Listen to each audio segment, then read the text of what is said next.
All right, some breaking news we're following for you. Back now to New Hampshire. Senator Tim Scott speaking now. Let's listen in.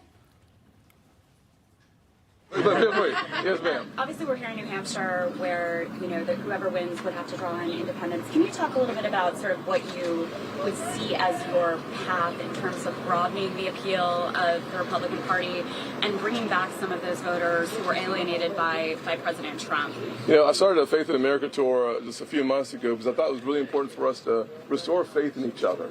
The truth of the matter is that my life that I just talked about was a single mother who happened to be an African-American woman, and a mentor, John Manise, who happened to be a white guy, who believed that all things were possible. And one of the things that we oftentimes focus on is what's wrong with our country. My life is not possible if people from very different communities didn't come together. And so what I try to do is make a common sense approach to finding common ground on lots of the issues.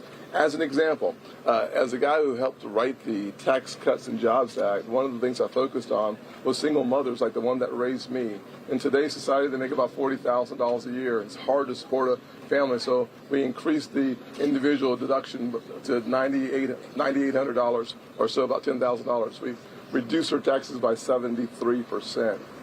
Dual income households by 60%. So one of the things I find that everybody, no matter what side of the aisle you're on, even if you're an independent, people like having their money back in their pockets and making their own decisions. I think one of the issues that seems to rally all people in the country today is the issue of education. 68% of Democrats, 67% of independents, more than 70% of Republicans all agree on some form of school choice. These are issues that unite the American people, but we spend so little time talking about the fact that 72% of African Americans and 68% of Hispanics and well over 70% of Asians and more than 80% of white folks agree with some form of school choice. We want every child in every zip code to have a quality education.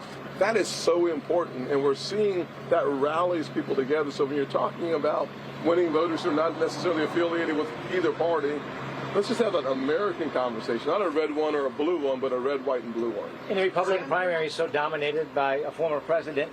How do you beat the alleged frontrunner? Well, I would just say that anytime you have a conversation about dividing the Republican Party, you're talking about the fastest path to socialism. So what I've heard on the campaign trail is that people are starving for an optimistic, positive message that is anchored in conservatism. And so when I talk about the things that I've been able to accomplish as a senator, it seems to resonate all across the country. I think it also helps having had that miserable beginning has become a blessing to understand where people today are.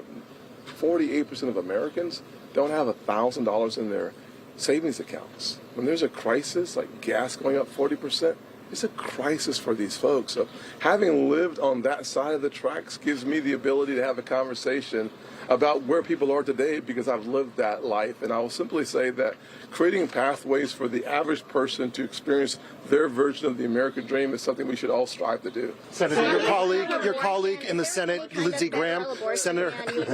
Before you ask the question so quickly, I appreciate that energy, by the way. But can you just tell me what outlet you're with and who you are, too, by the way? Senator Mike Carter. From Politico, you said earlier that you support a 20-week abortion ban. Do you think that medication abortion should remain legal, and do you think that? So I would just simply say that the courts are on their way to solving the problem as it relates to the latest rulings. There's contradictory rulings from different judges, and you're starting to see that play out. And I think we have to have confidence in our judiciary. What I will say, however, is that we're spending a lot of time not talking, unfortunately, about the fact that Senate Democrats have voted for late-term abortions up until the day of birth.